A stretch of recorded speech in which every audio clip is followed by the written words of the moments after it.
give us 1 second. I'm going to say, Ryan, do you want to say hello to everybody? Yeah, I sure do. Hey, everybody. Big time Zoom coming at you today, or sorry, StreamYard. But what a great topic. And as usual, we really try to focus on keeping things around 15 minutes. You know, we respect your guys' valuable time. We are very grateful that you join us every Monday, noon Eastern. And I hope you guys get a lot out of these. But today's topic is so super complex, but we are going to make it so simple. We're going to get into some hormone therapy discussion, and we're going to talk a lot about ways to supplement and lifestyle things that you can implement to be more aware about your hormone and possible imbalances. So excited for today's Zoom, and excited actually because we're going to be talking about a product that we've recently released. It's a women's hormonal support product. And I know for the guys that are watching, I want to make sure you all know that we do plan to launch a men's hormonal support product as well. It is in the works because there are significant differences, of course, between men and women. But as you'll hear today, there's a lot of stuff I think that most people don't realize when it comes to hormones and how important just generally nutrition and supplementation is, because of the cofactors involved in the production and the maintenance and the metabolism of our hormones. So that's really what we want to touch on a little bit today. I think, unfortunately, for our Instagram folks out there, you will not be joining us. All right. It's okay. Yeah. We'll figure this out. It's not friendly with Instagram, so we're working on it. But we are. Again, like Ryan said, thank you for joining us today. We are live on Facebook and YouTube, and these are always available on our YouTube channel, so make sure you subscribe us there. So as we were talking about hormones, females out there, I mean, do you suffer with negative symptoms associated with hormone fluctuations? And for you guys out there, do you know someone, maybe your wife, your mother, your sister, your neighbor, that deals with hormone fluctuations? I'm sure you know when they're going through something. Right. So this topic is for everybody. I'm Lisa, and this is Dr. Ryan, and we're here to cover everything for you.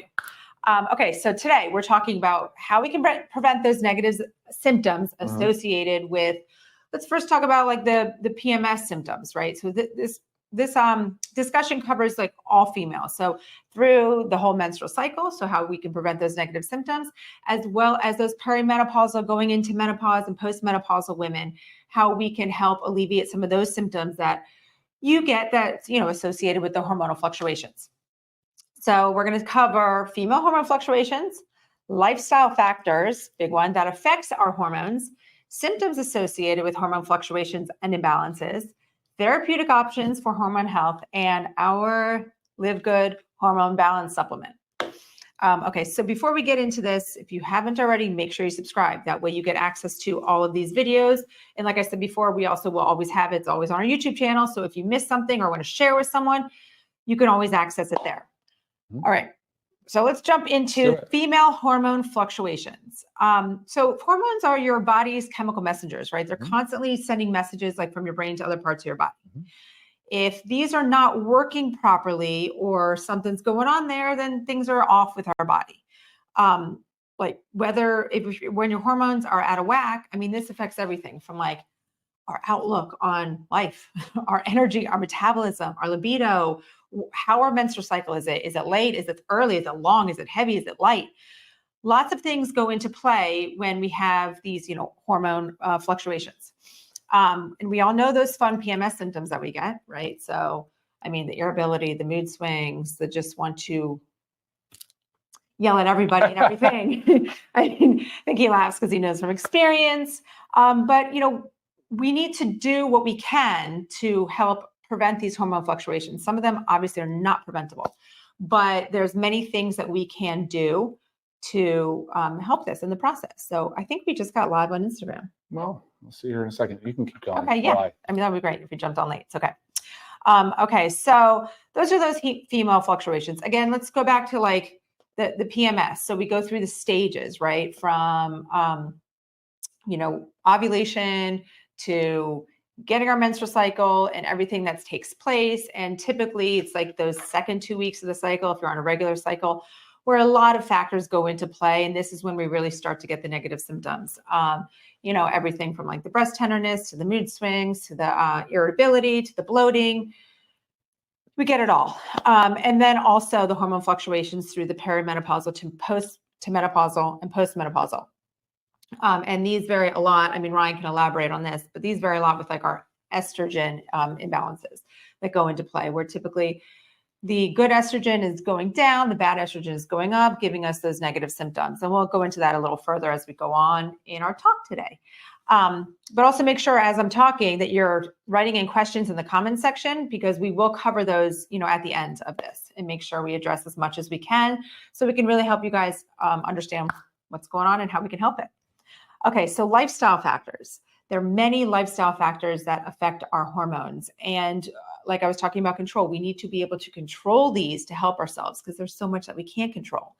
So perimenopause to menopause, we've got ongoing stress, things that affect our hormones, perimenopause and menopause.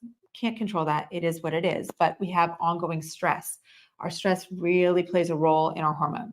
Our diet, huge player in our hormones. I mean, this goes from everything from like environmental toxins, right? Are we eating out of plastic containers? Are we getting those BPAs? Those BPA or endocrine disruptors, xenoestrogens, right. PCBs, even phthalates, which are really common in plastics and other food-based products. So, sure. Yeah. So you might not think that environmental toxins have that big of a role in your hormones, but they do. They have a major role. So think about that. Think about that next time you go and put your hot soup in your little plastic Tupperware container. And you microwave it, or you leave a water bottle out in the sun and you grab it and something like that. Those are your xenoestrogens. They come in, they mimic estrogen, and they just wreak havoc. I mean, they're synthetic, obviously. The BPA and I think probably BPA and PCBs are most commonly recognized, right? So, but that's exactly right, because you were talking about hormonal balance. Primarily, we're talking about estrogen. Of course, progesterone plays a role, but these would be considered as sex hormones: testosterone, estrogen, and progesterone. So when you have these xenoestrogens enter into the game, they're totally going to be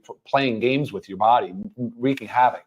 Now, we will talk a little bit about plant-based phytoestrogens. Those are also xenoestrogens, but we're going to talk about that later today a little bit, specifically related to soy and other phytoestrogens. And how they can play a beneficial role in our bodies. Yes. So sorry to interrupt you, but no, I like it. No, you're feeding into it. That's great. So other things, diet, we said, sleep. Okay, if we are getting too little sleep, guys, we are definitely negatively affecting our hormones. Huge player in it. Our weight fluctuations. Think of like maybe you yo-yo dieters out there. I mean, every time you go on this diet for 3 months and you lose all this weight and then you're off of it and you gain it all back, that affects our hormones. Exercise. So this is not just lack of exercise. This is also too much exercise. And I'm going to speak on that from experience, because this was me when we were trying to get pregnant with children. I was an over-exerciser, especially the cardio. So I would call myself a cardio junkie back then. And I really affected my hormones negatively. And it had a major impact. It took us 3 years to get pregnant. I was borderline about to, get IVF. And luckily, through my doctor's help and me backing off on exercise, we were able to regulate my hormones and I got pregnant naturally. So thankful for that. But you have to understand this. So it's not just too little exercise. It's also too much. And the cardio does play a big player in that. We need to lift those weights. Smoking, major player, excess alcohol, and even excess caffeine. Some caffeine is good, but too much can have a negative effect on us. So again, these are all lifestyle factors that can affect our hormones. So we need to be able to control what we can control. I always say that across the board for so many things, because there's so many things out of our control. So when we can control our diet, we can control our sleep. Stress is tough. You got to work on it. It's not just going to happen saying like, I want to work on my stress. You have to actually work on your stress level, whether it's going outside and taking a walk. I mean, again, you find what works for you. So to me, I know if I'm like, feeling it, how it feels as the stress is building, everything, the emotions rising, go outside, take a breath, go on a short walk. I promise you will feel so much better. So easy. So what I hear too ultimately is, when you can focus on body composition, obviously having some healthy subcutaneous fat's important, because we don't want to be so super lean. Right. Like we're talking about with a lot of these over exercisers, the cardio junkies, they tend to really cut out almost all body fat. And that's a problem, right? Especially for women and looking for fertility reasons. And it's not just cutting out just the body fat. You don't really build the muscle. Well, there you go. That was my second point. Go. Yeah. Well, no. And then of course, muscle mass is such a metabolically active tissue. It does a far better job than obviously visceral body fat, which is that unwanted fat that crowds around organs and around your belly and all that thing. But the lean muscle mass does such a better job of improving our hormone balance. I just call it balance, but improve our hormone levels. And my hormone level might be different from another man's hormone level. Obviously, they will be. I mean, hormones are not a perfect science, guys, not whatsoever. So Complicated. Very complicated, very nuanced, very individual. N of 1 applies for sure in the hormone world. But like Lisa said, they're so vital. They're so imperative for health. And they're, yeah, you can't live without them, obviously. Yes, for sure. And there's, no, go ahead. I didn't mean to interrupt you. I keep kind of, because I was going to say, like, a lot of today's discussions, there's a, from a hormone perspective, I always tell people, I said, it is important to have your hormones checked. We should know what your hormone levels are. And it'd be great if we had those at a baseline of, when we, somewhere around 18, and again at 25, at 30, 35, for whatever the interval might be. But it would be nice to have the historical data so we kind of know where we're trending. So if you don't know your hormone levels, go get them checked. They're very, very cheap from a lab perspective.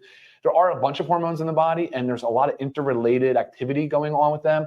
The hormone cycle, even like the experts, the foremost experts and the researchers in the hormone world still do not know definitively how every step of the process works. I mean, there's just a giant cascade of events, the way that they work on negative feedback loops, and how the one hormone will signal another hormone to release the hormone. It's just like, so it's the wildest thing. I think there's over like 50 hormones in the body, but I know predominantly what we're talking about, again, is the sex hormone. So that's the estrogens. There's basically 3. There's estrone, estradiol, and estriol, E1, E2, and E3, respectively. There's progesterone, and there's testosterone. So as we talk about premenstrual syndrome, which is really for menstruating women. And then, of course, we're going to go into perimenopause, menopause, and postmenopause. And there will be just a very, very short discussion on how those changes take place during those periods. Yes, 100%. Yeah. Okay, so we talked about the lifestyle factors, control what we can control, and let's go into some of the symptoms associated with. And, this is obviously more for me because I get to experience it with you, females out there. So we all experience some sort of negative symptom. I mean, I don't know a single female, and I'm sure you don't out there. Raise your hand if you've all experienced it, because I know you have, but we all have something, whether it's the bloating, whether it's breast tenderness, night sweats, hot flashes, cramps, mood swings, irritability, the crying at a commercial for no apparent reason. I mean, there's so many things that happen. And sometimes I always tell Ryan, I feel like I can't control when it happens. I know it is happening, but I can't control it. And I always say it's only a couple days a month, but he recognizes it. And it's always this tension. I'm like, I can't you got to let me be for a couple days and then it passes. But it's tough. It's really hard to handle, especially when we're in these busy worlds with dealing with multiple children, dealing with stressful jobs. I mean, it is tough to manage the emotions and the symptoms. So understanding our hormone fluctuations, understanding the lifestyle factors, understanding what we can do is really important to help alleviate these symptoms. It's really, you're not treating anything. But you're just helping your body. You're supporting your body. There are therapeutic options out there that we're going to discuss that go into this. So I talked a lot about the lifestyle factors, right? And that might be overwhelming right now. Like, look, I'm telling you, you've got to sleep more. You've got to stress less. You've got to eat right. You've got to find the right balance of exercise. It's kind of all overwhelming. So if you wanted to think about a really good place to start, it's with the diet. And that's with diet comes supplementation, because nutrients really play a role. So when we have nutrient deficiencies, this can go from anything from not taking a multivitamin, not taking our magnesium, vitamin D, our fish oil, we have our factor 4. Not routinely taking supplements can cause nutritional deficiencies, which can also play into roles in these hormone fluctuations, leaving with negative symptoms. So we need to make sure we're doing our proper diet and our proper supplementation, and then using supplements to help alleviate the symptoms. And I don't mean going and getting the Aleve, right? Because that can start to wreak havoc on your kidneys and your stomach and everything. Yeah. Right. So, when all else fails, I get it. You might have to reach for the bottle every once and again, but you don't want that to be a routine thing. Oh, my time of the month. Here we go. I'm taking Aleve for 7 days. You really don't want to do that. Really negatively can affect you. Sure. So with so much information out there, and this is where I know your brain can really, really help. So much information out there. It's hard to know what to do. What are our options? I mean, we have everything from hormone replacement therapy, from bioidentical hormone replacement therapy. Maybe you can help explain a little bit of the differences. And then to our, supplementation, with our LIVEGOOD hormonal balance that can help us through the process. So let's what's the major difference, Ryan, between hormone replacement therapy and bioidentical hormone replacement therapy? Actually, on that topic, so women have been severely underserved in sort of options for dealing with the fluctuations of hormones, because that's really the main difference between men and women. Men have a general stable profile of hormones. Women do not. And so were dealt a shorter stick. Right. Well, ultimately in 2002, they did a study called the Women's Health Initiative, which completely put any therapeutic option that was available off the table. They took it off the table. So hormone therapy sort of got a black eye, got a bruise, and hasn't recovered. It really hasn't recovered. There's a movement now to reestablish hormone therapy as a treatment, because that study was so flawed. It has now been, it's widely accepted that the outcomes they were measuring, the whole study, it was flawed. It was flawed. So the risks that they highlighted really don't apply to the level that they made it feel like or seem like, and the benefits they got just completely downplayed, right? So hormone replacement therapy is a very viable option for many, many, many women, of course, men as well. And it should be done safely with a knowledgeable provider. It is not the standard of care in today's society. It is not. When you go in and you see an endocrinologist or you see an obstetrician, a gynecologist, you probably will not even be talked to about therapeutic options. There's just not much available. And even if you happen to get down a hormone path with them, they may not be that well educated, because the system, the didactic school system is not really teaching it. They're not training on it.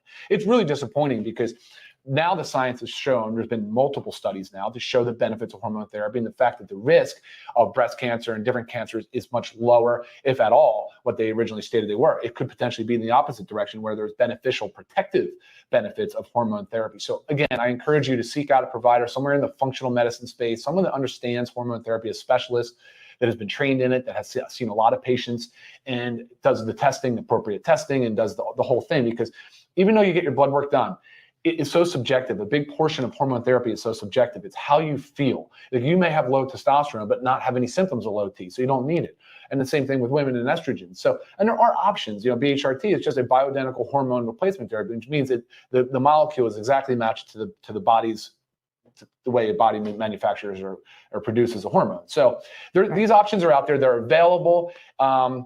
And then, of course, you can look at sort of homeopathic or alternative ways, and you can certainly look at supplementation, which is, like Lisa said, nutrition, and that's what we wanted to talk a little bit about today. And Lisa, I know we're running a little late. We're about 15 after, but I think we're fine. We can kind of just keep going. This is a big topic. It's a big topic. It's a lot to cover. It is a big topic. And what Ryan was talking about, like know your numbers, and seek advice from a especially a functional medical doctor. They are so well versed in this topic. But I make sure I get my hormones checked yearly, because I am tracking myself to make sure, as I start to go into perimenopause and menopause, I want to make sure I tackle that appropriately. I want to make sure if I need to be on bioidentical hormone replacement therapy to help with those symptoms or just to help, the path, then I will. But I also know all along the path, being able to take nutritional supplements to help me, balance those symptoms, again, control what I can control, then, I'm going to do that. Of course. Okay. So let's talk about specifically. So this is our Live Good hormone balancing supplement. I'm so happy to have this brought to us. I mean, this helps support and balance our hormones throughout the process. This goes for all women. Like I said at the beginning, this is for menstrual, symptoms. This is for perimenopause, menopause, postmenopausal. But the biggest thing that this is for, it's to help alleviate negative symptoms associated with hormone fluctuations. Okay, this is not like a hormone therapy. I mean, a hormone replacement therapy substitute. Okay, that's not what this is, to help alleviate the symptoms. But I don't get into the details of it, because when it comes to the estrogen balance, a lot that goes on as we are leading into perimenopause, menopause, postmenopause. There's an ingredient here, DIM, that's very important in helping balance that estrogen, because the negative estrogen starts to go up and we get the negative symptoms associated with, but it's also, isn't it the negative one, the one that's more associated with breast cancer and whatnot? So there's a transition really from premenopause, perimenopause into menopause and postmenopause. Just simplifying it, your estrogen levels drop, your progesterone levels drop, your testosterone mostly kind of stays the same, but that's the thing. And your most prevalent circulating hormone pre-menopause is estradiol, the E2.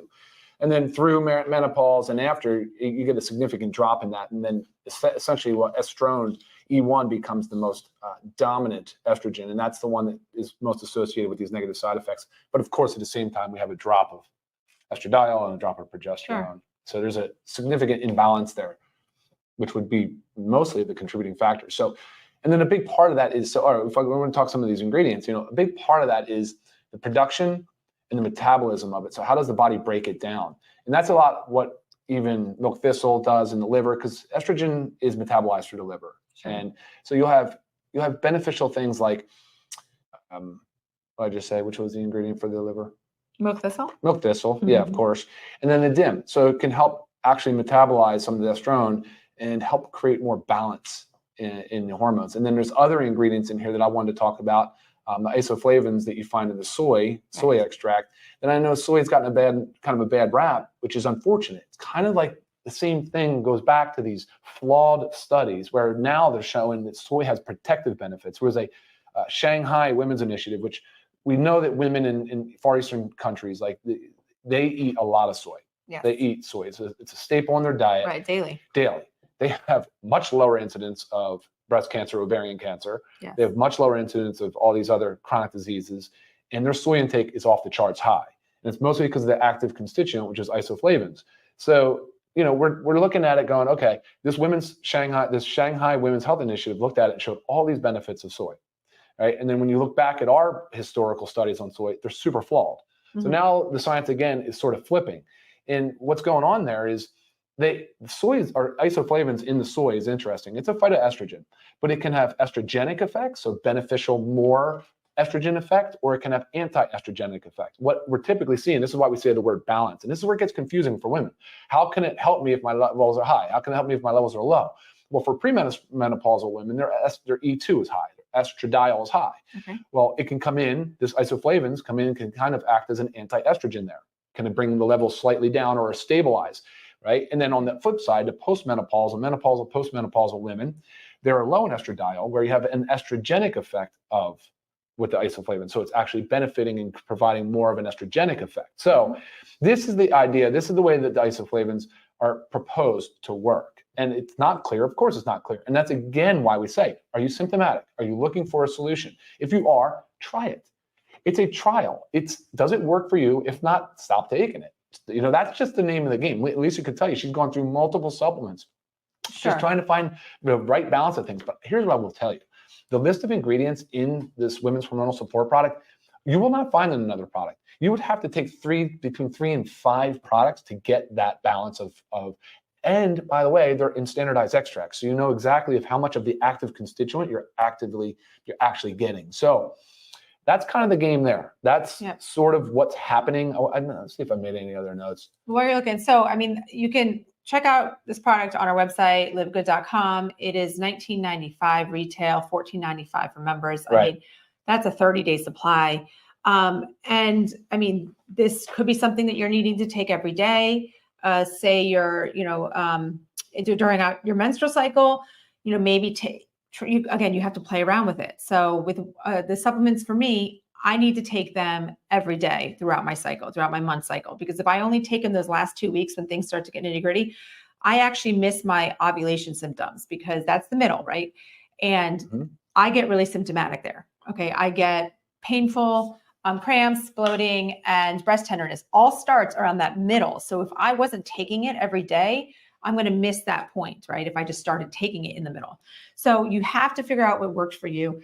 No person is, alike. No, so you just have to see, like, is the black cohosh in here? Is that going to help you with your hot flashes? Sure. And Good. Yeah. I'm not there yet, so but I know it's a well-studied ingredient to help with hot flashes. And so the phytoestrogens are too. So isoflavones and the dunquis also act as a phytoestrogen, whereas the chasteberry can be more of a premenstrual syndrome benefit, right? For some of those other symptoms. Right. Yeah. And I was getting some feedback from customers. I had an email that someone hadn't had their period in 3 months, but should be regular. They were just irregular due to factors. They started taking this and they got their period, so now they're regular. So it's just things like that. It can help balance you. And we might say, like, God, I wish I didn't have my period every month. but we need to be regular. Like our bodies are meant to do what they're meant to do, and we really should have around about a 28-day cycle. So unless you're in that irregular perimenopause, Sure. which is the 12 months leading up to where you have irregular periods leading into no periods for 12 months. Yes. So, I mean, most importantly, there are options out there. And when it comes to balancing, alleviating, helping our symptoms, this hormonal balancing supplement that we've made, there is nothing like it. Again, check it out on our website, read all about it. Always ask me questions. And let's actually, while I'm talking about questions, let's go into questions. Okay. How do we bring this up? Show? Yeah. There we go. So I actually get this question in my email a lot from Sue. Does it help with someone who has had a full hysterectomy? So again, this depends, because if you've had a full hysterectomy 10 years ago and you're not having symptoms anymore, I mean, your body has kind of balanced out, right? You are where you are. You can't start taking something and reverse anything like that. But I have a friend that had just recently had a forced hysterectomy. So she was a hysterectomy that led her into forced menopause. And so she's dealing with a load of negative symptoms associated. And it might take, her functional medical doctor saying it might take her months for her body to start to balance out. So yes, this is helping her through the process, helping her with those hot flashes, helping her with her mood swings and bloating. So again, you've got to try with what works best for you. To that point, I'm glad you said that. I actually would say you need to try it and take it for 60 to 90 days to even allow that balance. So that whole idea of just kind of treating symptomatically is probably not going to work, but it might. I just would suggest starting it, getting steady state concentration, stabilizing, and then seeing from there. So. Okay, Melanie, you basically, I kind of asked the same thing. 5 years post-complete hysterectomy, how can it help you? If you got those negative symptoms, this can help you. With some other questions. Remember, keep writing these in and make sure you have subscribed or joined us late. Make sure you subscribe to our channel so you can get all these questions answered. Can't miss a topic. Cover so much over the weeks. There's just a lot of positive testimonial stuff coming in. The ingredients of each product and the descriptions are very helpful. When you check out our website, you will see a learn more section. In that section, you can read the ingredients. And if you have further questions, always reach out to me via email so I can help you. Oops, show? Yeah. I think this is an interesting one because, again, in order to be able to get everything and have Dunqui, by the way, in a standardized extract, which is very unusual. It's not an easy ingredient to source. You would have to take 3 to 5 supplements and you'd be paying. I look at some of these women's hormonal support products that are on the market, may have 1 or 2 random herbal ingredients, and they're like 30, 40, $50. Mm-hmm. The prices are outrageous. And I think it's because it's such an underserved population. I mean, a woman right now with the health span that we have, about a third of their life will be spent in postmenopause. I mean, it's a significant time period, and there's a lot of things. And I know we're talking about a lot about postmenopausal, but this really does apply all throughout. So it wouldn't apply to the one question I saw, which was a 15 or 13-year-old girl, because if there's some significant imbalances there definitely needs to be checked out with their physician, right? I just can't recommend this type of product for that age. I wouldn't recommend it, of course, for breastfeeding, pregnancy, and if you have active cancer, I would definitely consult with the oncologist, as you should anyway with any supplementation, any new foods that you enter in. It really should be a really holistic approach with your oncologist if you're undergoing active treatment. Okay, we have this from Linda. How does the same product treat both stages of hormonal imbalances, menstrual cycle as well as menopause? So Ryan just went into the whole estrogen breakdown and how it works to estrogen balance in both phases, both differences in our cycles or in our hormones are affected by estrogen. Yeah. So this helps to balance them. But also we deal with a lot of the similar symptoms, from the irritability, mood swings, bloating. I mean, it's all there. Mm-hmm. I mean, hot flashes to a different extent with menstrual cycle. I mean, I get very hot towards my real end of the cycle. So it definitely helps all stages. Well, it can.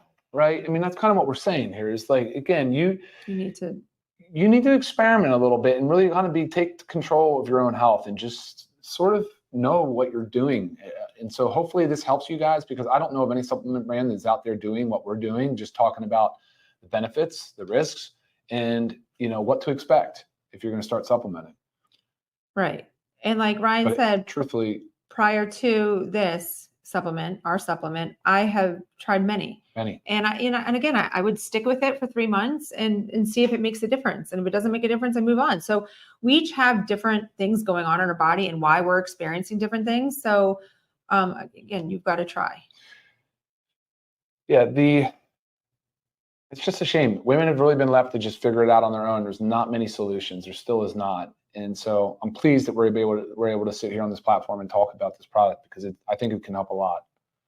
It really help a lot. And just for you guys out there, when your estradiol, the E2, does drop, I mean, that's typically what you would see the hormone replacement therapy go after. Typically, it's estradiol, so E2 and a little bit of E3.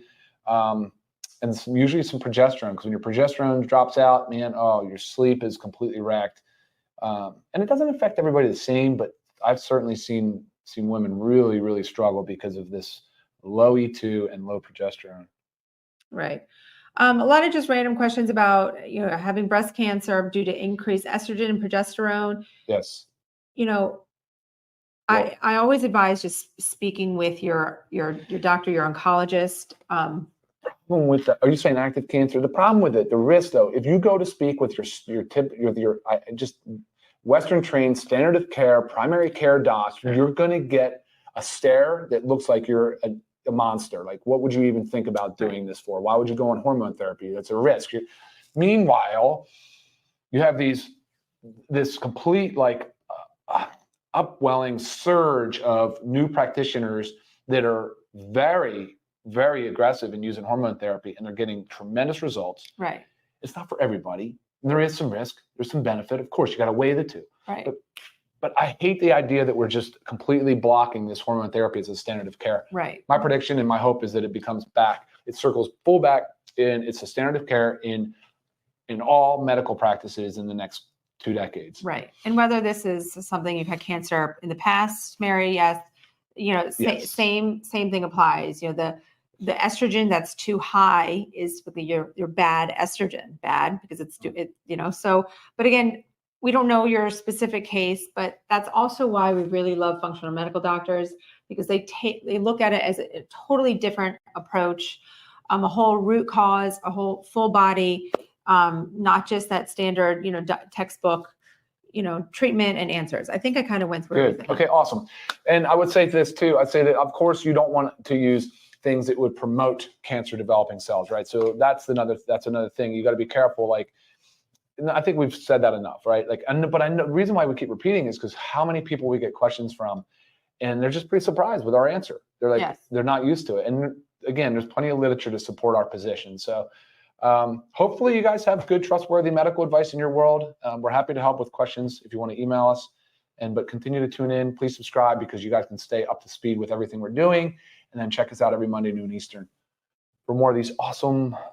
Yes. So make sure you subscribe. Bottom line with this whole thing. So much information out there, but all of us women, we go through these hormonal fluctuations. We need to know our numbers. You need to work with a qualified healthcare professional to know your numbers, so you can understand what is going on, why your body's feeling the way it is, and how you can properly treat it. And as always, our hormonal balance supplement is a rock star supplement out there. You've got to try it. It is wonderful.